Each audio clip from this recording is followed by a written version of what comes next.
உங்க பேர் கணேசன் மாமா. ஆமா, கணேசன் கணேசன் சொல்லுவா. எல்லாரும் சொல்றா. அப்பா பேர் நடேசையர், என் கணேசன். ஹிந்து கணேசன் மகா பெரிவா வச்ச பேருன்னு சொல்லலாம். அது மடத்துல 3 கணேசன் இருந்தா. ஒருத்தர் பஜனை பண்றவர், பஜன் கணேசன் சொல்லுவார். கார்வார் ஸ்டோர்ஸ் எல்லாம் பார்த்துட்டு ஒரு கணேசன் இருந்தார், கார்வார் கணேசன் அவர் சொல்றது. பெரியவா வந்து கணேசனை கூப்பிடுன்னு கேட்டா உடனே எந்த கணேசன் அதான் ஒரு கேள்வி கேட்டுருந்தா எல்லாரும்.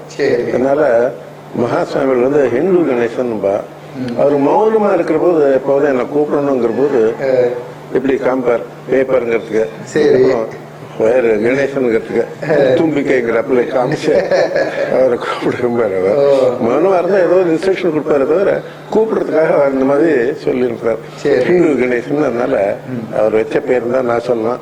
அது கிட்டத்தட்ட அப்படியே நினைச்சு போச்சு. சில பேப்பர்கள் எழுதினா கூட ஹிந்து கணேசன் பேர் போட்டுதான் அவ வந்து பத்திரிகையில் எழுதுறா. கவுஹாத்தில நான் ஜெயேந்திர சரஸ்வதி சங்கர விஜயன் சரஸ்வதியோட போயிருந்த போது அங்க இருக்கிற பத்திரிகைகள் எல்லாம் எழுதிருந்தேன். எல்லாமே ஹிந்து கணேசன் ஹிந்து கணேசன் அவர் போட்டு. இதுல இப்ப ரொம்ப சந்தோஷமான விஷயம் என்னன்னா, மேட்டூர் சுவாமிகள் ரொம்ப திருப்தியா இருப்பார். ஏன்னா என்கிட்ட ரொம்ப நாளா சொல்லிட்டு இருந்தார், பா எப்படியாவது குடிப்பா அந்த ஹிந்து கணேசன் அந்த அவர்கிட்ட கொட்டி கிடக்குப்பா பெரிய விஷயம், விட்டுறாதப்பா எப்படியாவது குடிப்பா அப்படின்னு. I have to thank our ஆத்ரேயுடு. அவனாலதான் இன்னைக்கு நான் உங்களை பிடிக்க முடிஞ்சது, உங்களை பார்க்க முடிஞ்சது. அவர் தான் கண்டுபிடிச்சார் உங்களை. நீங்க ஹைதராபாத்ல இருக்கீங்கிறது அவர் கண்டுபிடிச்சி என்கிட்ட சொன்னார். நன்றி அவருக்கு. ஏன் வேலை சொன்னாருங்கிறது எனக்கே புரியல. ஏதோ வந்துட்டு நானும் சுவாமியோட போயிட்டு இருந்தேன் தவிர அவர் இருந்த அவ்வளவு பக்தி எல்லாம் எனக்கு இருக்குன்னு சொல்ல முடியாது. அவர் நடையாவே சைக்கிள தள்ளிண்டு அதுல ஒரு லாங்கர் மாட்டின்ற ராத்திரி வேலையில கூட அவர் வந்திருக்காரு. அந்த மாதிரி என்னால இருந்திருக்கவே முடியாதுன்னு நினைக்கிறேன். அவருக்கும் அனந்தகுடி நமஸ்காரம். அவரு சுவாமிகளா முன்னாடியிலேருந்தே உங்களுக்கு பழக்கம் உண்டா மேட்டூர் சுவாமிகள்கிட்ட? வேலை பார்த்திருக்கேன். அவர் சைக்கிள் தான் தள்ளிட்டு வரும்போதெல்லாம் நான் பார்த்திருக்கேன். நான் சன்னியாசம் வாங்கிக்கிறதுக்கு முன்னாடியே அவர் பார்த்திருக்கேன். வந்து நீங்க ஹைதராபாத்? நான் பிறந்து வளர்ந்தது ஹைதராபாத் தான். அதனால என் தமிழ் கூட தான். எனக்கு யாருமே தமிழ் கற்றுக் கொடுத்தது இல்லை. வீட்டுல பேசி பேசிதான் வந்தது. அப்புறம் ஏதோ கொஞ்சம் தெரிஞ்சு பத்திரிகை எல்லாம் படிச்ச மிகுடன் அந்த மாதிரி கல்கி அதெல்லாம் படிச்சு ஏதோ தமிழ் கத்துனேன் தவிர முறையா நான் தமிழ் கத்துனதே கிடையாது. அதனால என் பேச்சுல கூட ஒரு மாதிரி இருக்கலாம், தமிழாக சுத்த தமிழா இருக்காது. ஆனா என் மனசுல என்ன இருக்குங்கிறது உங்களுக்கு தெரிவிக்கணுங்கிறதுக்காக தான் நான் பேசுறேன் தவிர ஏதோ கவிதையோ ஏதோ சொல்றதுக்காக நான் இல்லை. வேணும் இல்லையா? பெரியவாளை பத்தி மனசுல என்ன இருக்கோ அது வரணும். அதுக்காக தான் நீங்க பெரியவாளை தரிசனம் பண்ணீங்க. முதல்ல பெரியவாளை நான் 1934 தரிசனம் பண்ணேன். 34? ஆமா. அவர் ஹைதராபாத் வந்திருந்தார். காசி போறதுக்காக வழியில ஹைதராபாத்ல வந்து. உங்களுக்கு என்ன வயசு இருக்கும்? 5 வயசு எனக்கு. அப்போ 5 வயசுல அவர் 40 நாள் தங்கி இருந்தார். எங்க அக்ரஹாரம் மாதிரி விட்டல் வாடிங்கிற லொக்காலிட்டி ரங்கசாமியார் வீட்டுல ஒரு நாள் பூஜை பண்ணார். அப்புறம் ஹிமாயத்ங்கிற இடத்துல ப்ரொஃபசர் கிருஷ்ணமூர்த்தி ஐயருங்கிற வீட்லயும் ஒரு நாள் பூஜை பண்ணினார். யானை குதிரை எல்லாம் இருந்தது. நீங்க கேள்வி கேட்டிய மாதிரி 1968 மகாசுவாமிகள் ஹைதராபாத் வந்தபோது எனக்கு நான் வந்தது ஞாபகம் இருக்கான்னு கேட்டார். அவர் கேட்டார். அப்போ எனக்கு பாருங்க, நான் 68னாக்க கிட்டத்தட்ட 40 வயசு இருக்குமே. அப்ப கேட்டாரா? நான் 34 வந்து ஞாபகம் இருக்கான்னு கேட்டாரு. அப்படின்னு நான் சொன்னேன், இருக்கு குதிரைகள் யானை எல்லாம் இருந்தது, எங்க தெருவில் எல்லாம் பூஜை பண்ணலான்னு. நீ சின்ன பையனும் அதனால உனக்கு குதிரை யானை ஞாபகம் வருது, வேற ஒன்றும் ஞாபகம் இல்லைன்னார். 40 நாள் இருந்தார். துல்ஜா பவன்ங்கிற இடத்துல இருந்தார். அந்த சமயத்துல விசேஷமா சொல்ல வேண்டிய விஷயம் என்னன்னாக்க, நிசாம் கவர்மெண்ட்ல நிசாமோட பந்துல யாரோ இறந்து போயிட்டாவாரு. அதனால எங்கேயுமே பாட்டு கூடாது, வாத்தியங்கள் வாசிக்க கூடாதுன்னு ஃபிர்மான்ங்கிறதே ஒரு ஆர்டர் போட்டிருந்தாங்க அவர். ஆனால் மகா சுவாமியால் தங்கிற இடத்துல மடத்துல மட்டும் வாத்தியங்கள் வாசிக்கலாம்னு வேற ஒரு ஆர்டர் போட்டாங்க. நிசாம் போட்டாங்க ஆர்டர். அதனால மடத்துல வாத்தியங்கள் வாசிச்சுன்னு தான் இருந்துட்டு இருந்தாரு வரலாம். ஆமா. இன்னொன்னு என்னன்னாக்கா, அப்போ வந்து எங்க அப்பாவுக்கு பிரசாதம் கொடுத்தார். மேருன்னு சொல்றது ஆமா. சந்தன பிரசாதம் எங்க அப்பாவுக்கு கொடுத்தாரு. அது பெரியவாளே கொடுத்தாரு. அது இன்னும் இருக்கு நம்ம வீட்டுல. அது ஒரு டப்பால இருக்கு, எங்க வீட்டு பூஜை அறையில இருக்குது. அது அதே மாதிரி ஜாகிரதாஸ் சீனிவாசேரங்கிறவங்க கேட்டார், நீ தப்பா நீ வந்து நான் போற அர்ப்பான்கிற இடத்துக்கு வா, அங்க தரேன்னு சொன்னார். அங்க போனதும் அவளுக்கு கொடுத்தாரு. இன்னொருத்தர் கேட்டிருந்தார், அவர் வந்து உனக்கு இதெல்லாம் வேண்டாம்னுட்டார். ஏன்னா அவர் அம்மா தர்ப்பணம் பண்ணினதுக்கு அப்புறம் தர்ப்பணம் பண்ணியாச்ச இன்னும் ஷேவ் பண்ணிடல அனர்ஷன் பண்ணிட்டு இருக்காரு. பெரியவர்களுக்கு எல்லாம் சொல்லலாம் தெரியும் இருக்காரு. அதனால உனக்கு இதெல்லாம் வேண்டான்னு சொல்லிட்டார். அவர் அங்கேருந்து ஹைதராபாத்ல ஒரு 40 நாள் இருந்துட்டு போனார். அதுக்கப்புறம் 58 எனக்கு கல்யாணம் ஆகி 1 வருஷம் கழிச்சு திருச்சியில வந்து நேஷனல் காலேஜ்ல அவர் கேம்ப் இருந்தார். அப்ப போய் தரிசனம் பண்ணினேன். அவர் எல்லாருக்கும் அட்சதை கொடுத்தாரு. அட்சதை வாங்கிட்டு வந்து மட்டும் நாங்க அவரோட ஜாஸ்தி பேசல. அதுக்கப்புறம் 1968 ஹைதராபாத் வந்தார். ஸ்ரீ ஜெயேந்திர சரத்தையும் அழிச்சுட்டு வந்திருந்தார்.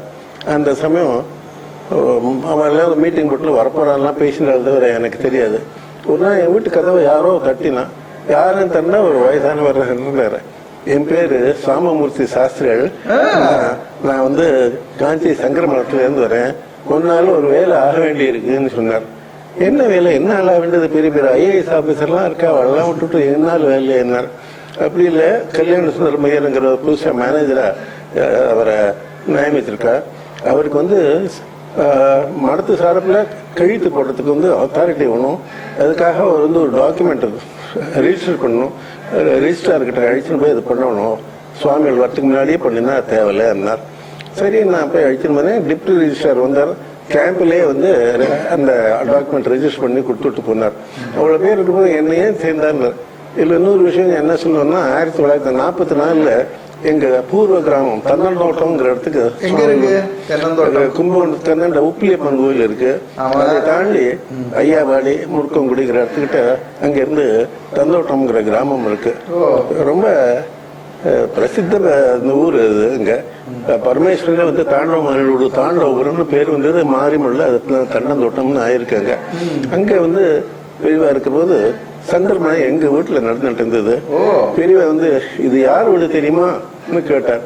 இருக்கிறதெல்லாம் தெரியாது, எங்க ஹைதராபாத்ல போஸ்ட் மாஸ்டரா இருக்கார் நட்டேஷியார், அவருடைய வீடாக்கம் இதுன்னு சொல்லியிருக்கார். அதனால அவர் மனசுல எப்பவுமே எங்க குடும்பம் இருந்திருக்கு, ஞாபகம் இருந்திருக்கு. அதனால அவர் சொல்லிதான் சாமூர்த்தி சாஸ்திரம் எங்க வீட்டுக்கு வந்திருப்பாருன்னு நான் நினைக்கிறேன். இல்லைன்னா சாமூர்த்தி சாஸ்திரத்துக்கும் எனக்கும் சம்பந்தமே இல்லை. இது முன்னாடி அவரை பார்த்ததே இல்லை. அதுக்கப்புறம் பெரியவா வந்ததும் பெங்குவின் டெக்ஸ்டைல்ஸ் இடத்துல 3 நாளைக்கு கேம்ப் இருந்தா. ஊருக்கு வெளியில, ஹைதராபாத்துக்கு வெளியில. சாமூசால் என்கிட்ட அழிச்சுன்னு போறேன். என்கிட்ட இப்போ கார் இருந்தது. நான் இன்னும் உத்தியோகத்தில் இருக்கிறதுனால ஒரு கார் வச்சுருந்தேன். அவர் அழிச்சுட்டு போனாங்க. போய் அதெல்லாம் பரிச்சயம் பண்ணி வச்சாராங்க. 3 நாள் அங்கே இருந்ததுக்கு அப்புறம் மலக்பேட்டுங்கிற இடத்துல பெரிய டிவி டவர் இருக்கு. அங்கேருந்து பட்ன பிரவேசம் மாதிரி பெரிய வரணும் தான். டிவி இருந்தது அப்பயே? இருந்தது. தூர்தர்ஷன் மட்டும்தான் இருக்குது. அது மற்ற இதெல்லாம் இருக்கல, தூர்தர்ஷன் மட்டும்தான் இருக்குது அந்த காலத்துல. டிவி டவர் பெருசா இருந்தது. அதுங்கிட்ட இருந்து ஊர்வலம் ஆயிரக்கணக்கில் ஜனங்கள் வந்திருந்தா. இவர் மேலால வந்துட்டே இருப்பது சில இடங்கள் மேல நிறுத்தி இந்த மேல ஏறி நின்று தரிசனம் எல்லாம் கொடுத்துட்டு பெரியவா தரிசனம் கொடுத்துட்டு வந்திருந்தார். பின்னாடி புது பெரியவாக வந்துட்டே இருந்தாங்க. அங்கேருந்து வந்து கௌதா பிரஸ்ங்கிற இடத்துல கேம்ப் இருந்தது. 4 மாசம் அங்க தங்கி இருந்தார். மனோகர் ஸ்வராஜ்யா பிரஸ் தான் கௌதா காமக்கோட்டைன்னு இப்ப இருக்குது. ஸ்வராஜ்யா பிரஸ்ங்கிற இடத்துல கேம்ப். அவருடைய இன்டர்வியூ போட்டிருக்கு. 2 பார்ட் போட்டாச்சு. நிறைய போன் கால்ஸ் அண்ட் மெசேஜஸ். 3வது பார்ட் எப்ப வரப்போது நாங்க வெயிட் பண்ணிட்டு இருக்கோம். லலித் மனோகர் அப்படின்னு. கௌதா லலித் மனோகர் அவருடைய இன்டர்வியூ நல்ல ஸ்காலர், நல்லா படிச்சு வரவர். அப்படியா? பெரியவாளுக்கு ரொம்ப வேண்டி வரவர். அங்க ஒரு கேம்ப்ல இருக்கிற போது கேம்ப்ல அவருக்கு காணுமே எங்க போயிருக்காரு. விசிட்ஸ் போறப்ப வேற வேற லொக்காலிட்டிக்கெல்லாம் விசிட்ஸ் போயிட்டு வருவார். எவ்வளோ யார் வீட்டுக்கு எல்லாம் போயிட்டு வருவார். எங்க கேம்ப்லயே காணுமே அவரேன்னு கேட்டா கௌதமான அவர் வீட்டுல தான் இருக்காங்க. போயிட்டு அவர் வீட்டுல இருப்பார். அப்படி அடிக்கடி அங்க போய் உட்காந்து விடுவார். அவரே சொல்லியிருப்பார். ஒரு நாளைக்கு அவரும் அவர் தகப்பனார் மட்டும் தான் வீட்டுல இருந்தா. தகப்பனார மദ്രാஸ்க்கு அனுப்புறதுக்காக ரயிலுக்கு போக வேண்டியிருந்தது. சுவாமிகளுக்கு வாசல்லே உட்காந்துருந்தார். கதை எப்படி பூட்டின்னு வருதுன்னு இருக்கும்போது பெரியவா, நீ கவலைப்படாம போ, நான் உன் வீட்டை பாத்துக்கிறேன், நான் காவல் இருக்கேன், நான் காவல் இருக்கிறேன்னு சொன்னார். ரொம்ப வேண்டி வரவர். அடிக்கடி அங்க போவார். அங்க அந்த சமயம் தான் ஆகம சில்ப சதஸும் இங்க நடந்தது. அப்ப நீங்க ஃபுல்லா அங்க இருந்தேல? அப்பதான் இருந்தேன் நான். அப்பதான் சரி 68ன்னா பாருங்க, எனக்கு 39 வயசு ஆயிடுச்சு. அப்போது நான் ஹிந்துல இருந்ததுனால ஒரு சாயந்தரம் வேலை தினம் தெலுங்குலயோ தமிழ்லயோ உபன்யாசம் பண்ணுவார். நான் அதை எழுத்துட்டு ஹிந்துக்கு அனுப்பிச்சுட்டு இருந்தேன். நான் ஹிந்துல போட்டு இருந்தாவது சுவாமிகள் வந்து நீ எப்ப அனுப்புவேன்? நான் ராத்திரி 9 மணி ஆயிடுது, அதுக்கப்புறம் அனுப்புவேன். இல்ல சுவாமிகள் நான் நாளை காத்தால தான் அனுப்புவேன். ஒண்ணு பண்றியா, நீ இதற்கு தப்பு இருக்காது எனக்கு தெரியும், இருந்தாலும் என்கிட்ட காமிச்சேன்னா ஏதாவது கொஞ்சம் வித்தியாசமா இருக்கு தப்பா இருக்குன்னா அதை வந்து நான் சொல்றேன் அவனுக்கு வார்னர். அதனால தினம் காலை வேளையில போய் அவரை தரிசனம் பண்ணிக்கிற ஒரு பாக்கியம் எனக்கு கிடைச்சது. அது ஆனா என்ன அழகு பாருங்களேன், நீ கொண்டு வந்து காமிச்சுட்டு போடுன்னு சொன்னா ஒன்றும் தப்பு கிடையாது. ஆனாலும் பெரியவா சொல்றது நீ தப்பு இருக்காது, இருந்தாலும் வா அப்படின்னு அந்த சின்ன மனசு கூட ஒரு பாதிப்பு வராத அளவுக்கு பண்ணிருக்காரு பெரியவா. யாரையும் பிளேம் பண்ற இது அவருக்கு கிடையாது இல்லையா? என்ன ஒரு அந்த மாதிரி மூந்தது அது அவரை பார்க்க முடிஞ்சது. அவர் அங்க இருக்கிற போது இதுக்கு நடுப்புல எடிட் பண்ணி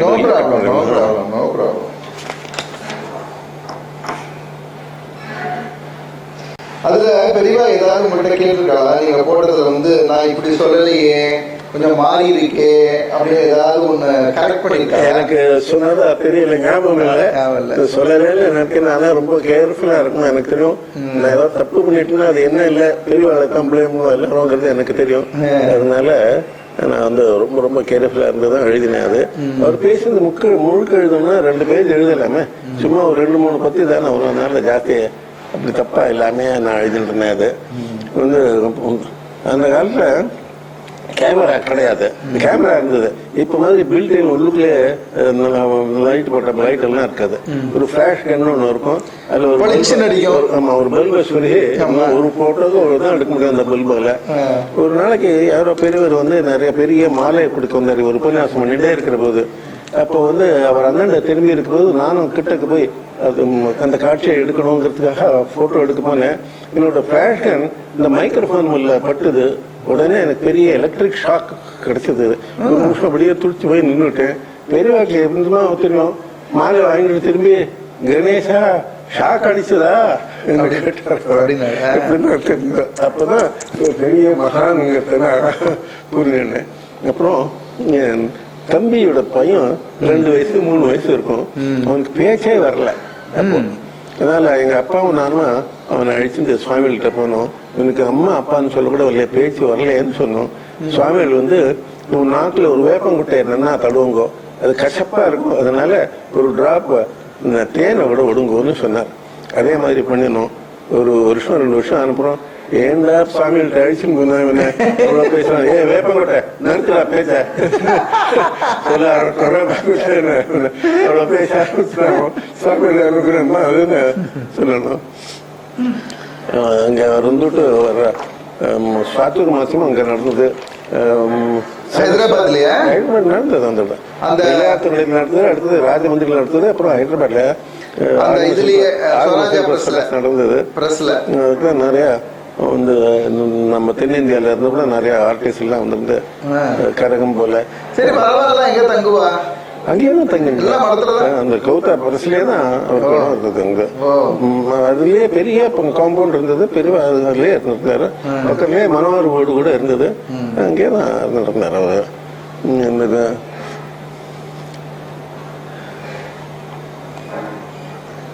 நீங்க டெய்லி பூஜை எல்லாம் பார்த்துட்டு தீர்த்தம் வாங்கிப்பீங்களா? எனக்கு இருந்ததுனால காலையில டியூட்டியும் இருக்கும். முடிஞ்ச அன்னைக்கெல்லாம் போய் பார்த்துட்டு இருந்தேன். எனக்கு அப்போ வந்து நான் ஜாஸ்தி ஸ்போர்ட்ஸ் பத்தி தான் எழுதிட்டு இருந்தேன். அதனால சாயந்தரம் வேலை தான் எனக்கு வேலை இருக்கும். காலை வேலைலாம் நல்ல சுவாமிகளை போய் தரிசனம் பண்ணிக்கிறது நிறைய சான்ஸ் நிறைய இருந்தது. ஒரு நாள் காலையில அவர் சுவாமிகளை காணும், கேம்பில் அவரே காணும். எங்கேயும் விசிட்டும் போல, எங்கதான் போயிருப்பார், மனோகர் வீட்டுக்கு போயிருப்பாரு. போய் பார்த்தா மனோகர் வீட்லயும் இல்ல. எங்கதான் போயிருப்பாருன்னா 4 மூலையில ஜனங்கள் போய் தேடினா பக்கத்துல இருக்கிற குன்று மேல ஏறி ஒரு சின்ன மலை, அது மேல உட்காந்துருந்தாரு அவர். அங்க ஆடிக்கிறதுக்கே லட்சார்த்தனை கமிட்டின்னு ஹைதராபாத்ல ஒண்ணு இருந்தது.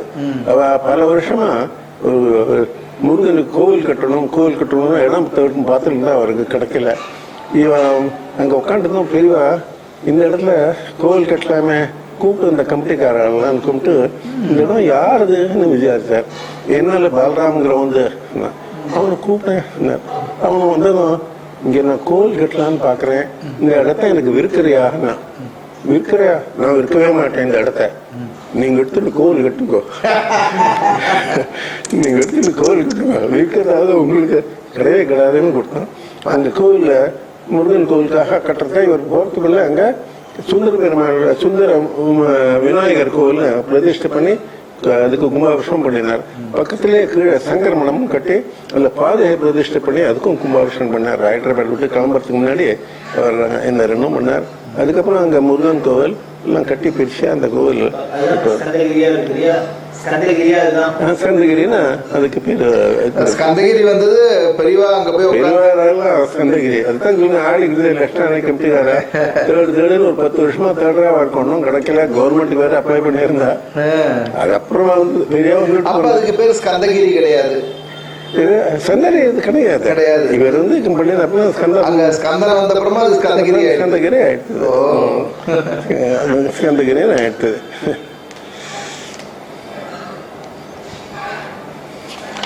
அவர்தான் சொன்னார், முருகனுக்கு எங்குமே குன்று மேல தான் இருப்பார். அவர் பழனி ஆகட்டும், திருத்தணி ஆகட்டும், சுவாமிமலை ஆகட்டும் இருக்கிறதுனால இங்கேயும் கட்டினா நல்லா இருக்கும். அதான் அவனை கூப்பிட்டு சொல்லுவேன், அவன் விற்க மாட்டேன். எல்லாருக்கும் என் கூட இருப்பேன், என்னடா இது விற்க மாட்டேங்கிறான். ஒரு அதிர்ச்சியா இருந்தது, ஒரு ஷாக்கா இருந்தது. நான் விற்கிறதாவது நீங்க கேட்டா என்ன கொடுத்து விட்டேன் உங்களுக்கு கூப்பிட்டு நான் தான் எடுத்தேன். இங்கதான் அந்த கோவிலுக்கிட்டே வந்திருக்குது.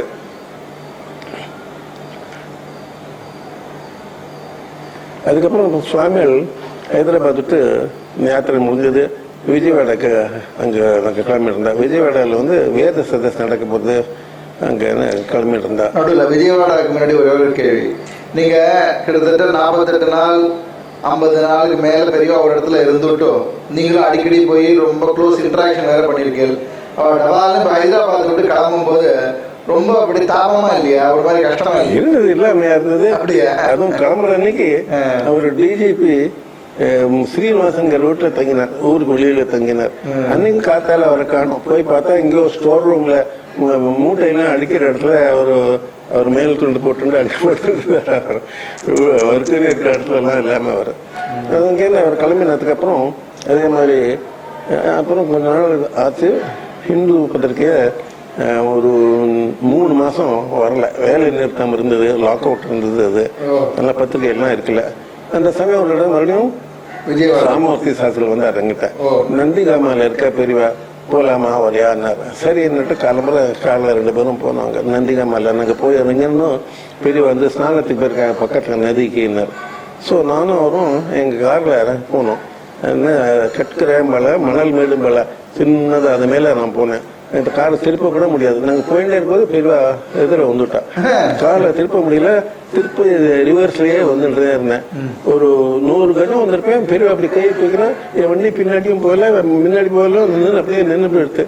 பக்கத்துல இருக்கிற விவசாயிகள் ஹாய் ஹோயின்னு கத்த ஆரம்பிச்சுட்டா.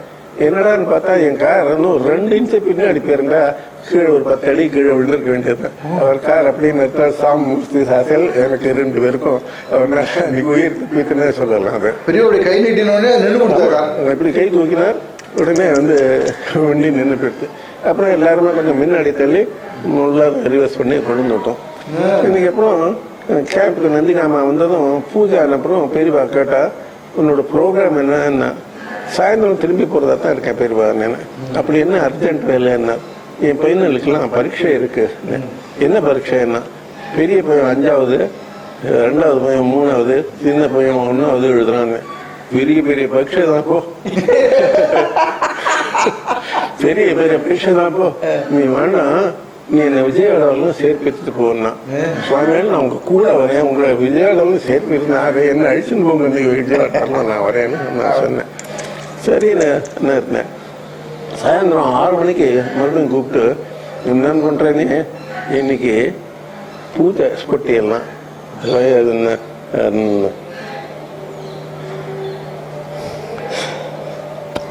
இந்த மாதிரி யாருக்கும் கிடைச்சிருக்காது.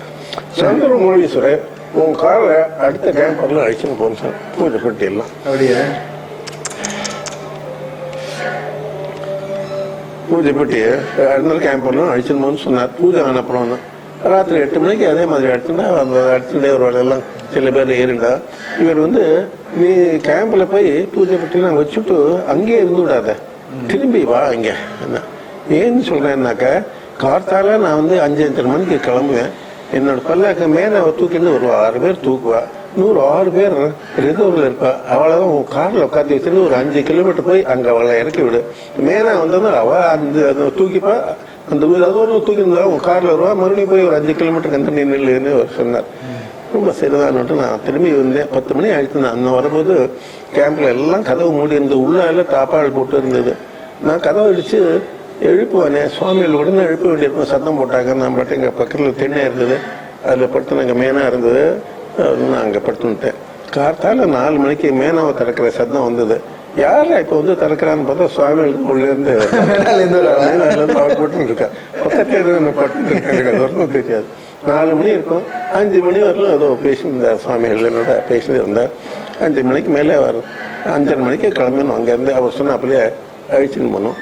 அங்கே நந்திகிராமம் போனதுக்கப்புறம் அவர் வந்து நான் சொன்னேன், நீ என்னோட விஜயவாடாவில் சேர்ப்பிச்சோன்னு சொன்னார். 4 மணிக்கு கூப்பிட்டு கணேஷா அப்படியே சொல்லுவார், கணேசானே சொல்லுவார். நான் உன்னை விஜயவாடா வான்னு சொன்னேன், இப்போ வேற ஒரு வேலை சொல்றேன், நீ திரும்பி ஹைதராபாத் போ, கவலைப்படாத, அங்க யாரும் எல்லாரும் சௌக்கியமா இருக்கா, நீ கவலைப்படாத, நீ கவலைப்படாத. ஒரு வேலை உனக்கு கௌதா பிரஸ்ல வந்து கீதா சாரம் ஒரு சின்ன புக்லெட் பிரிண்ட் பண்ணிட்டு இருக்கா, அதை எடுத்து நீ டெல்லிக்கு போக வேண்டியது, ஏரோப்ளைன் போ.